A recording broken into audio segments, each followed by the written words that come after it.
Mr. Tom and Roadkill, we're back in action with our 8-door 71 Chrysler limo. By the way, it's not really a limo, it's an airport car. Yeah, but asking a girl to prom in your airport car doesn't sound as good as your limo. Hey, baby, you want to go to prom in my airport car? I got 8 doors, baby. Yeah.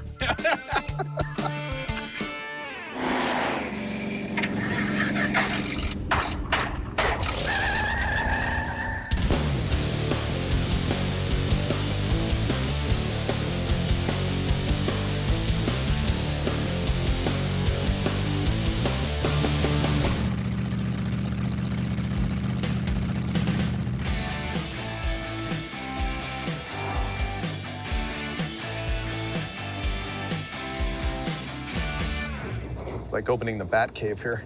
Open sesame. Wow. Ah, can you smell it from here? No roadkill car belongs in a shop this nice.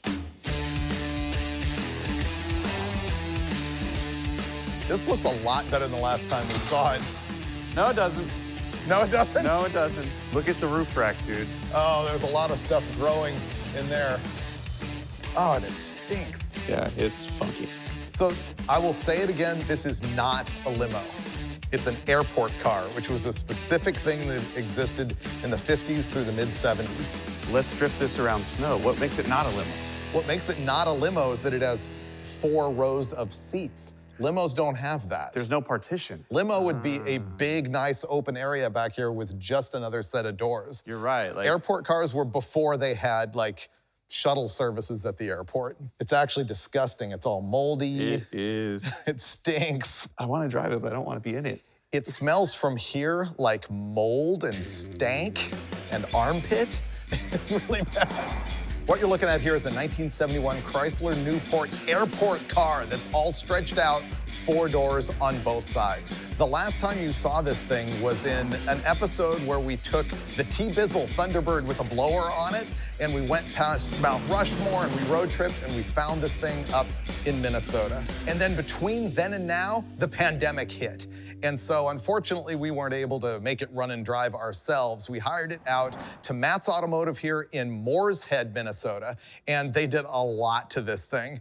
They had to put a new big block Chrysler in it. It's a 400 cubic inch big block. They had to deal with suspension, brakes. They had to throw a section of sheet metal in the front in order to cover the rust holes this big.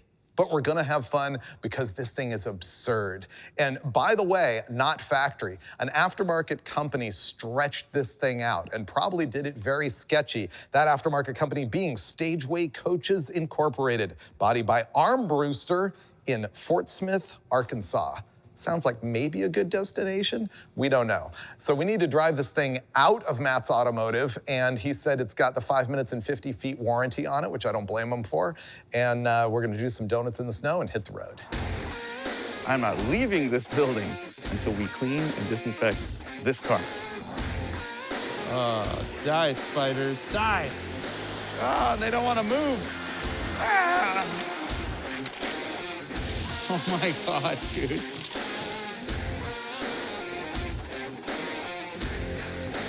Yuck. It'll come out.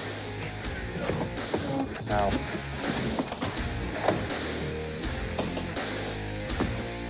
Holy cow, there's no floor there.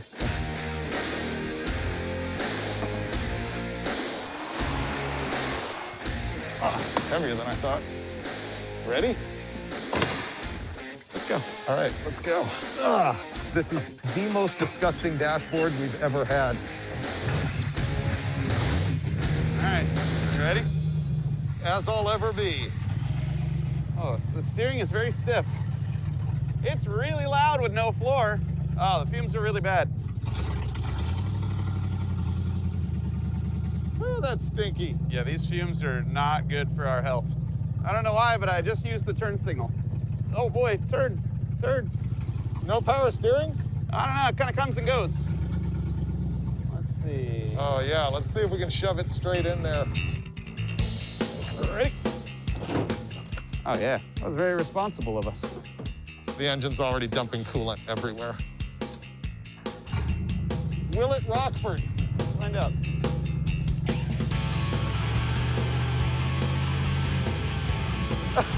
Not really. Oh. That was a brave move. I approve of it. We had to find out, you know? You had to know. Yeah, speedo works. Those are bad fumes. The steering is very vague.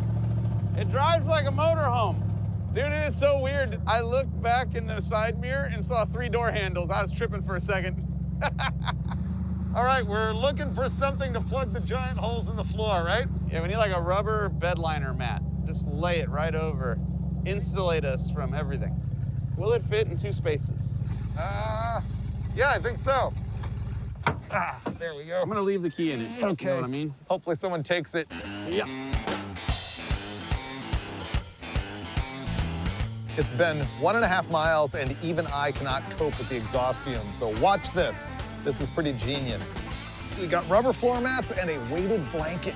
So we're gonna cover giant holes in the floor with rubber floor mats.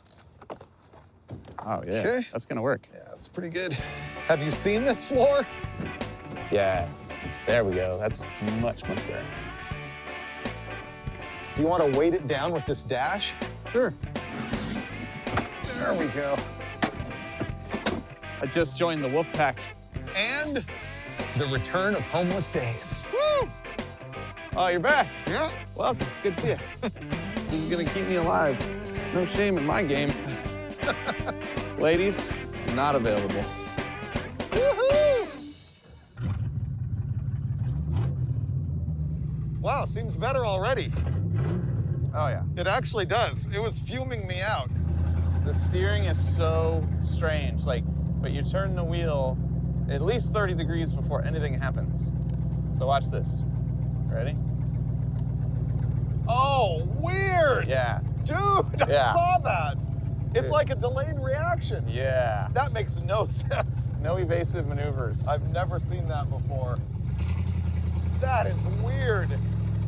So watch, it's gonna go to the right, right? Yeah. I'm gonna start correcting left Oh! and nothing happened. Oh, death. That's pure death. Welcome to Fargo, we're back. Let's feed this thing through the wood chipper. I'm sure they're tired of that joke here. All right, so there's a roundabout, go straight. I don't know if we're gonna make it if I go straight. All right, good luck everybody. We're coming. Made it.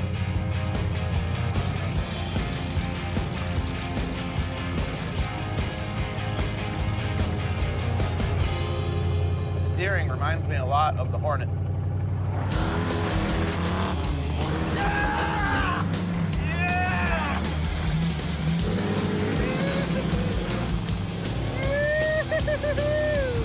Nice! Sketchy. That looks like the worst steering I've ever seen. Maybe if you should just let your hands off the wheel and it'll be fine. You ready? It'll find its own center. Not really. Okay, we're dead. Whoa, whoa.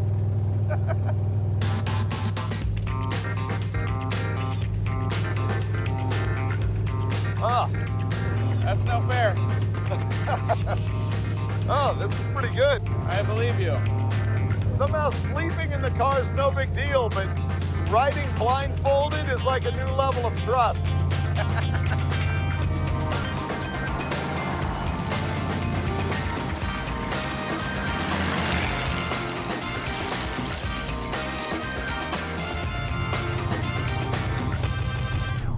Never done a donut in a limo before. Remember, it's 24 feet long.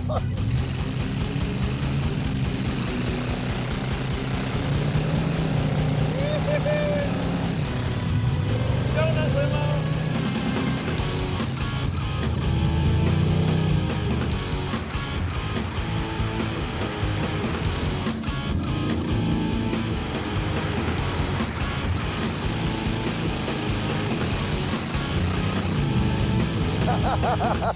It doesn't have that big, slow swing that I had hoped for. We need an icier lot.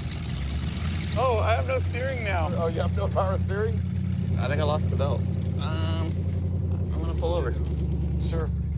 So you think it threw the belt? It's got to. It, like, as soon as the donut was over. Whoa, dude. Ah. That belt's gone. Finnegan, tell them about the consequences of your crime. We lost the power steering belt, but we also just discovered the steering pretty much is non-existent. Had a lot of play in the wheel, and now we know why. The rag joint, it's missing the rag part. We'll fix it elsewhere.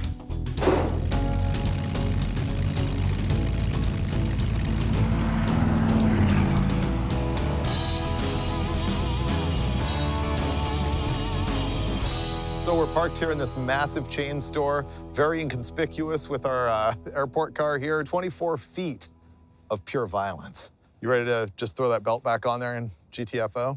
Yes, Yeah. the quicker, the better. Here it comes, What? the disappointment. Wait, why is first of all, there's metric in it, so that's a fail. It's a metric world we're living in now, bro. Here's the thing, if you cannot find your 10mm socket, you're working on the wrong car. That would loosen that, and it didn't. I have no idea how to use a tool set. All right, so it's as in as it gets is the problem. Now it's your turn to put the belt on. Right there. Okay, let me hold this up. Okay. I feel like Superman. She's fixed. All right. This wolf pack's ready to go. All right, this is gonna be my first experience. I'm not sure it's gonna do a burnout. Oh, she's very peppy. I feel like those people driving in old-time movies.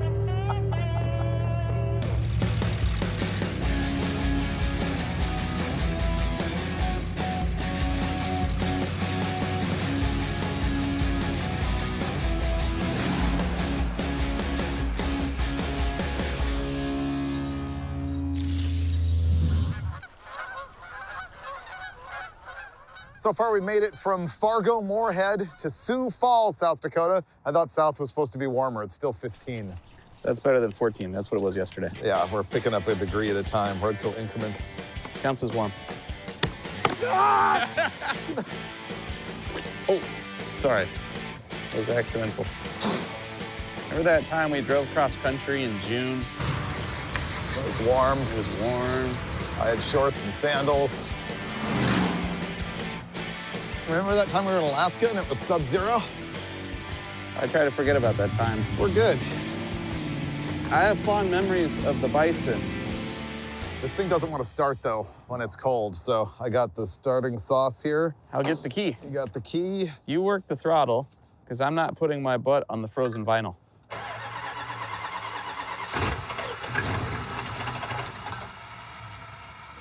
Okay.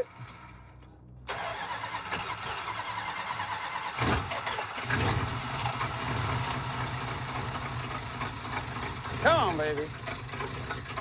Runs great. That sounds like 3.5. That's all it needs. So let me choke it a bit. There you go, much better. See that? That's the choking technique. Make it run richer, less air, more fuel. Runs better. See?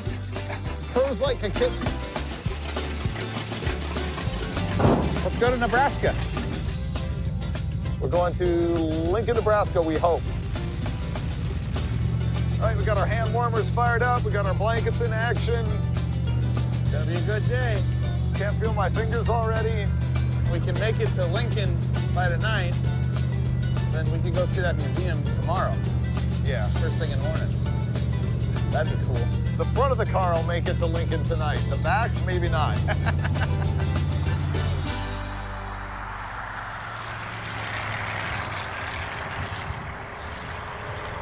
Day one, before we drove this thing 2 blocks, I noticed it had a big coolant leak, and we ignored it, and now we got steam pouring out. Where's it coming from? Well, I don't want to put my face there, but it's the back of the engine. So leaking from the back like this, it's either a head gasket or we got a leaky freeze plug. If we head back north where it's 17 degrees again, this probably stops. You'll be alone in that journey. Yeah? Yeah. That's a bad problem. I did that to you in the Suburban episode when we were driving Blasphemy up to Oregon. You right. freaked. Flashback to that. It's actually good footage. So go ahead and pop that.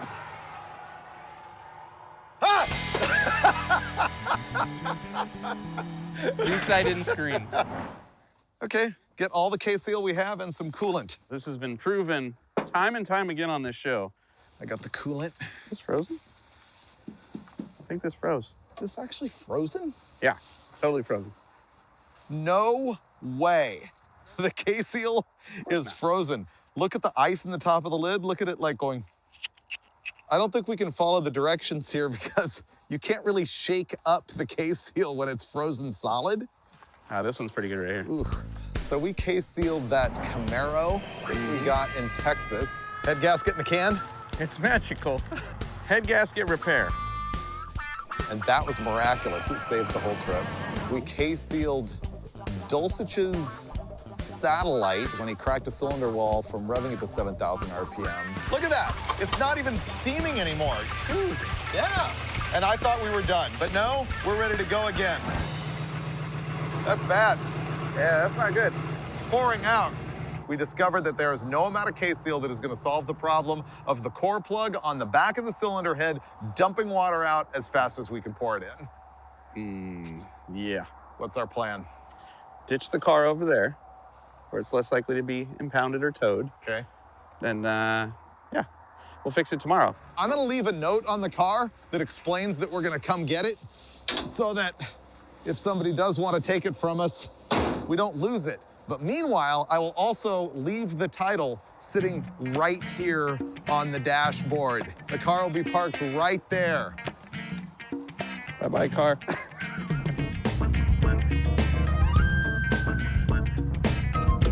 Title, right there.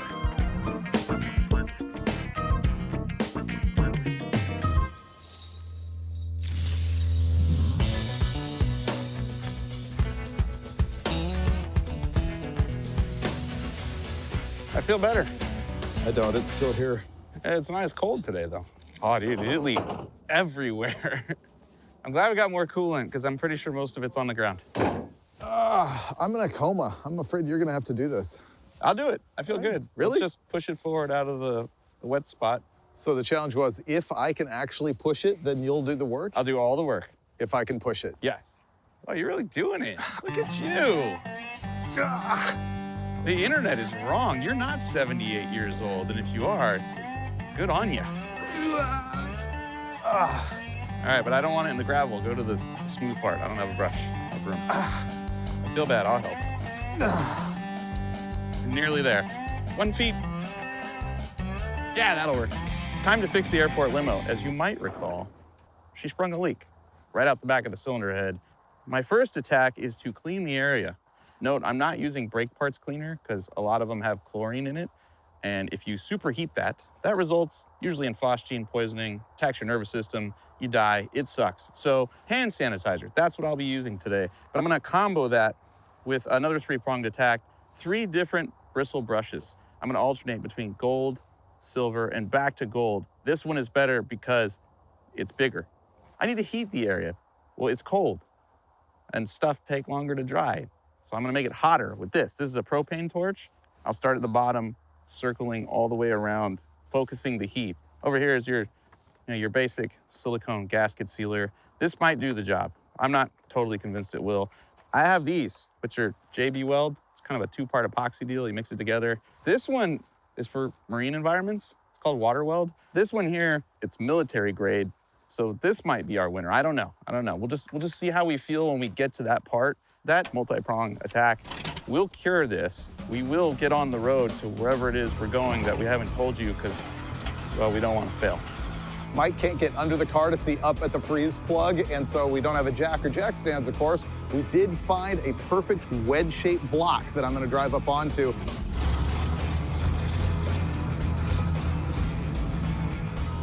Perfect. I'm flying blind here. I really don't even know if I'm brushing the correct area because I can't see it. Can you feel the freeze plug from where you're standing? Yeah, it's going into a divot that I hope is the freeze plug. Yeah.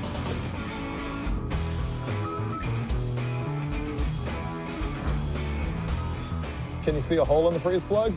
Well, no, it's dark. There's not enough light. Maybe if you move the light, I can see it. Yeah. That freeze plug is not popped out. I would expect it to be rusted in the middle, not popped out. What I can feel by sticking my finger in that freeze plug is that it's rusted from the inside out, and there's like a crack right in the middle of it that's giving us our spritz.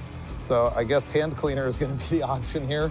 Clean it up more, and we're gonna mix a 2-part epoxy like JB Weld and just cover in the whole freeze plug.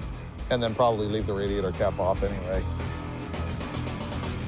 All right, we are ready to secure the engine and stop the leak once and for all. We decided after reading the packages here of our sealants that we didn't need to heat the cylinder head at all. So at that point, we brought out our brake parts cleaner, which does have chlorine in it, and you don't want to superheat it. Dave's finishing cleaning the plug right now.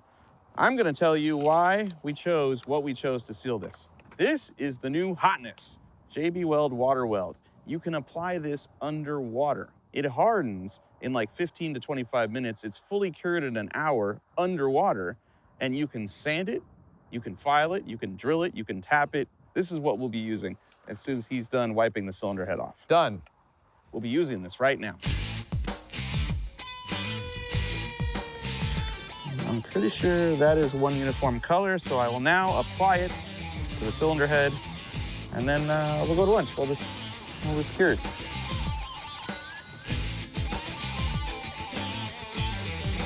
I can no longer see the freeze plug or the cavity in the cylinder head.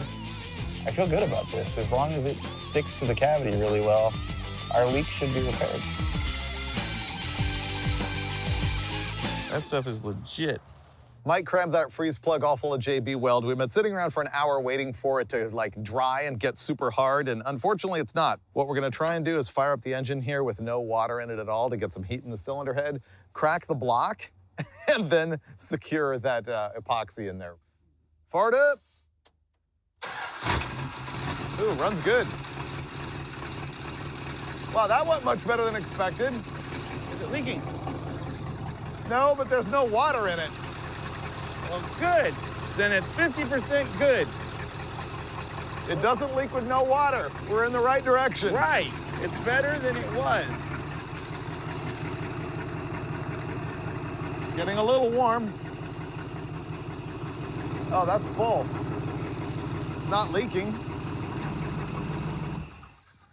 Okay, not leaking. It is smoking profusely, so I think we're good. Okay, good. I noticed that this radiator cap says R18, which I think means 18 pounds. That's pretty high. I'm leaving it loose. Are you good with that? Sure. Yeah, there's only one proper way to test this thing out. I'm aware of that. Rockford. I've been on this show for 10 years.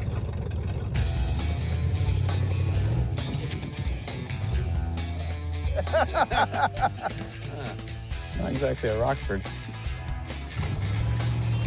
All right, well, that was fun. Oh, lame! Most boring roadkill car ever. Oh, we got screech. So for the record, we're now on our way to Lincoln, Nebraska. We can do it.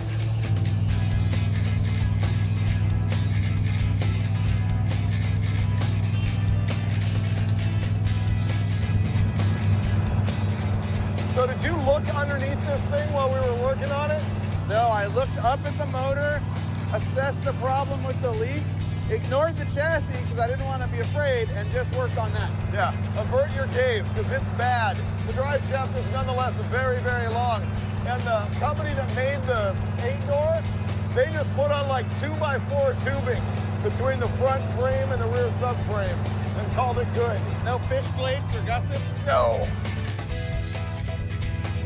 I think it's gonna live. We're gonna make it. I do too.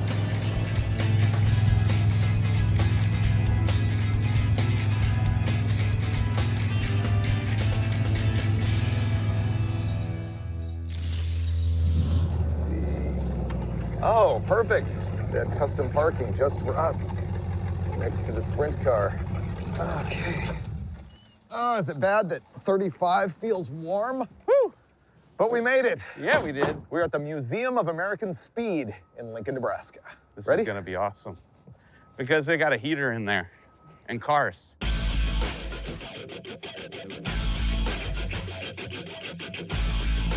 This is gonna be like vacation time for us for a little while. I've been here before because this whole thing is the brainchild of a guy I knew and his wife, Speedy Bill Smith and his wife Joyce, who also founded Speedway Motors in 1952, which is still in business. It's still a massive mail order company, and it's still right here. Speedy Bill had the vision to collect all of this racing stuff. There's a lot of engine things here. There's a lot of things that will connect back to my history as the editor of Carcraft, Hot Rod, and Rod and Custom magazine. So I'll be looking for that stuff, as well as just enjoying all of the background that represents the history of our hobby.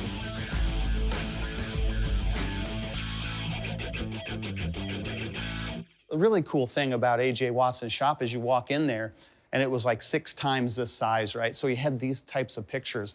All this stuff was stapled to the wall exactly the way he left it, all around the whole entire shop. Yeah. And this was kind of the corner of his shop where he did a lot of his, major fabrication. So he'd lay out the chassis here and start doing all the body work in this corner. So that was kind of the corner we honed in on for replicating. These are all tether car racers. You basically have a circle track, a pole in the middle, a car that's tied on a rope, and you fire them up, and they go in a circle really, really, really fast. Nitromethane, and back in World War II, when there were fuel rations and people couldn't race regular-sized cars, they'd turn to these, and this was a serious hobby. These two right here, actually built by Roy Richter, who is a guy who owned Bell Auto Parts, which is Bell helmets and all sorts of speed equipment, including Krager wheels and Scott blowers. Yeah, Scott superchargers. Yeah, a legend. I mean, a legend in hot rodding and early speed parts. And playing around with tether cars. This stuff is just way cool. Here's something fairly simple that we thought that we would show you. This is a cutaway of a Chrysler 392 Hemi engine. What is a Hemi? A Hemi is an engine that has combustion chambers that are a hemisphere. Think of half the Earth. Cut it at the equator and you get one hemisphere. It's half a ball. That is the shape of the combustion chamber nearly. Typically on a Hemi, you would also expect to see cross-flow intake and exhaust valves. So here's how an engine actually runs. Air comes in through the injector, through the supercharger, gets compressed. This is the intake port. So watch, when I rotate it, you're gonna see the piston start to move down on the intake stroke. The intake valve will open. It's drawing in the air-fuel charge. Now it is compressing it with both the valves closed. Then the spark plug fires. Now we're on the power stroke. The expansion of the gas is combusting. Shove the piston down, imparting power to the crankshaft. Now the exhaust valve opens and pushes it up, shoving all the smoke, the exhaust fumes, out. This is incredible. What do you do when the cap and rotor burns out on this thing, man? You buy a supper plate and you drill holes in. I mean, this is cool, man. Yeah, what a monster. Imagine how heavy it is, because that's cast iron. Yeah, the whole thing's cast iron. The thing is, how did he make his own crankshaft and cam? Because it's not coupled, it's all one. This doesn't look like it's welded together unless he went It's not, great lengths to disguise it. Like, most people think that, they just sawed 2 engines and welded them. It's way more complicated than that. He had like sectioned the block out of like 5 different blocks to try to make all the water passages right. Just crazy. That's a lot of work. But hey, if you've got a dream, make it happen, right?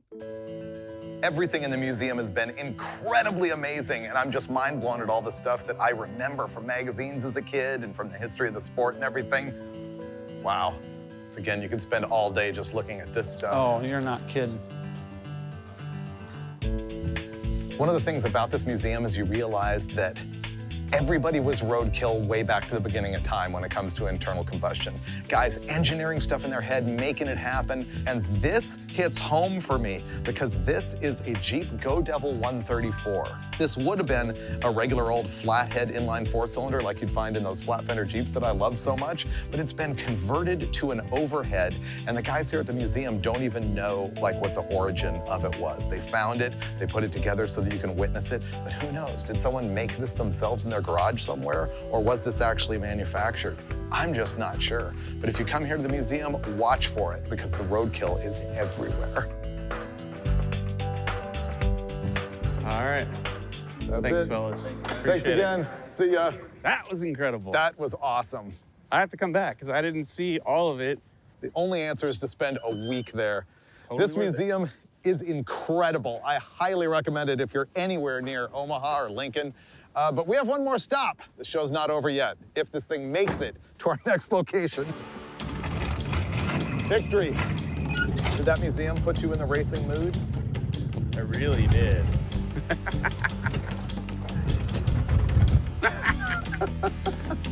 We'll get there eventually. Not warmed up yet. Gets cold quick here. You got this. You got this. Say something nice to it. You're not as moldy as you used to be. There we go. Told you. That works. It's got pretty good. Yay! And we're off. I'm getting pretty good with this steering. I found the key is that when you need to turn, you just throw the wheel. Yeah. That's what you do. I feel like I've mastered it, but the real test will be, can I manipulate that wheel around a banked dirt oval? That's right, we're going dirt oval racing right now. So basically, we were going all the way to Oklahoma City to do fun things with friends, and then Google said there's a speedway in town. And then we noticed that we have a car that is just built for the dirt oval. Built for speed. So that's what we're doing. We're on our way to Eagle Raceway.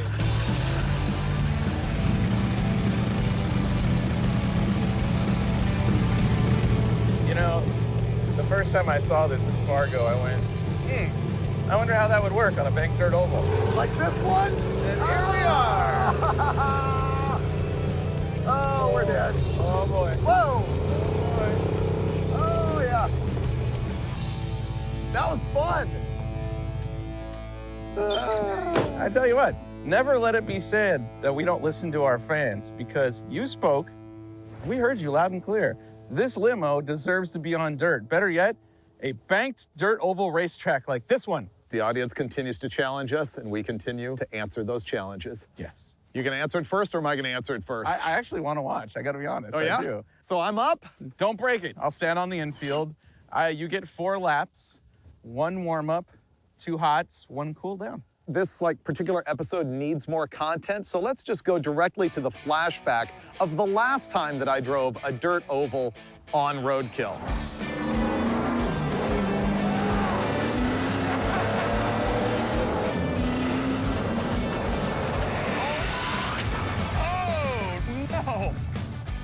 Well, that was not keeping it off the wall. Oh, this is way safer than that. That race car was really old. And now that we're done with that flashback, let's go ahead and have a look at a simple scene from Faster with Finnegan about what he does on a dirt oval.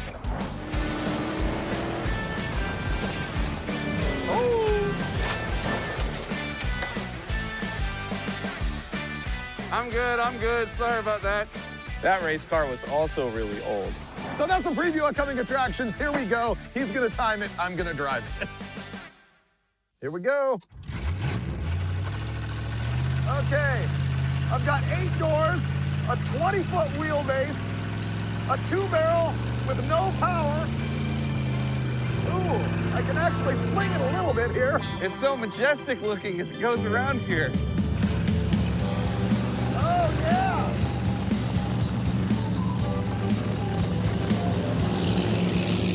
And go. All right, here comes lap number 1. Oh, look at that, hanging it out there all the way through turn 1. Oh, yeah. Oh, it doesn't have enough power to carry it.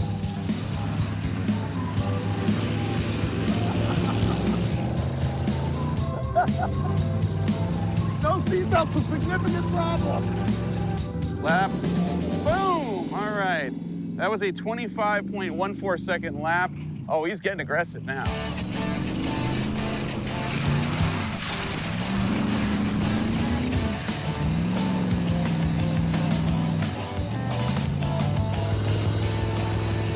Oh, this is a mess.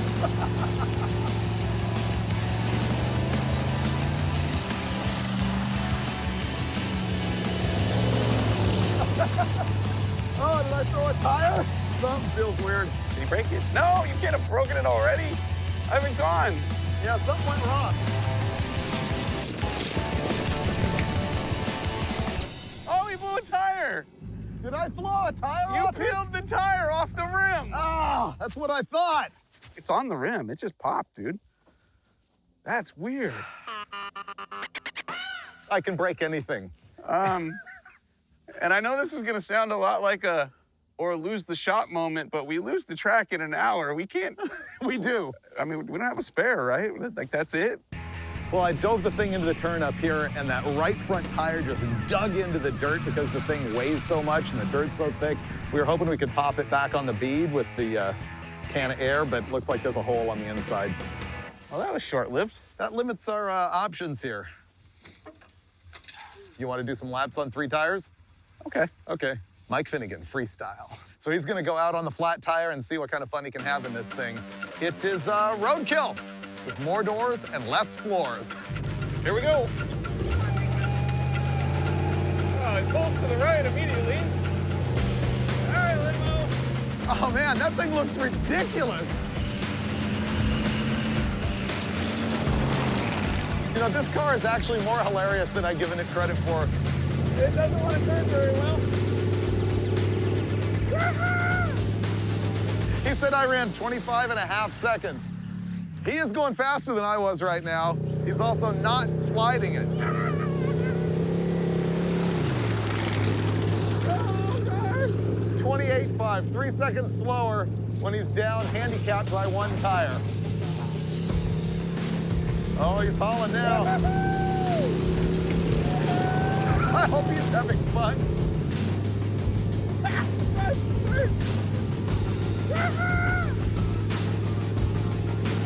Ooh, he might be faster this time. 23, 24, 25. That tire is coming apart hard. Uh-oh, I think I lost my tire.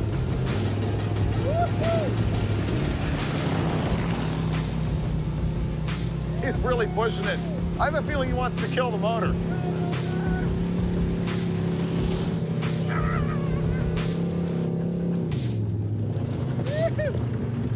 Whoa! 27.8. I gotta stop. The engine is so not happy.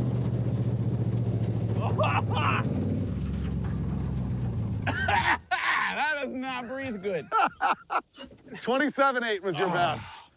That was all she had. You were handicapped. I was handy capable. I felt good about that. It was fun. Let's look at this tire. New sport, limo racing on 3 wheels. When you got 8 doors, you only need 3 tires. You just don't care. So we're gonna keep on going. Finnegan once again laying it down on bare rim. Ooh, burnout. Oh, he runs over his own tire. And the doors fly open. Let's see what he does.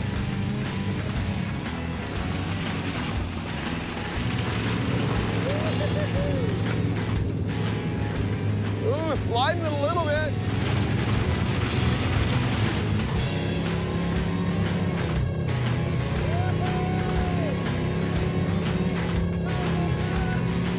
Oh, I needed a wider lens. The thing's 24 feet long.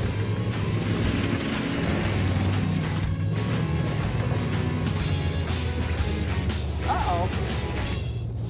I broke the gas pedal. Didn't see that coming. He's coasting to a stop. It's still running. We might be done here. We're stuck. What did you do? I broke the gas pedal. This is not a failure. There is no throttle cable. It's gone. Let's recap. Open sesame. We went to Fargo, where it was very cold. We got an airport limo, not a limousine. Road tripped it here, killed a freeze plug. Then we got here to the dirt track after seeing a really cool museum, yeah. Popped a tire, broke the throttle cable. The car's not dead. I say we keep it. Oh, absolutely. There's more fun to be had with this. You take the boring car, you move it to a different place, you have more fun.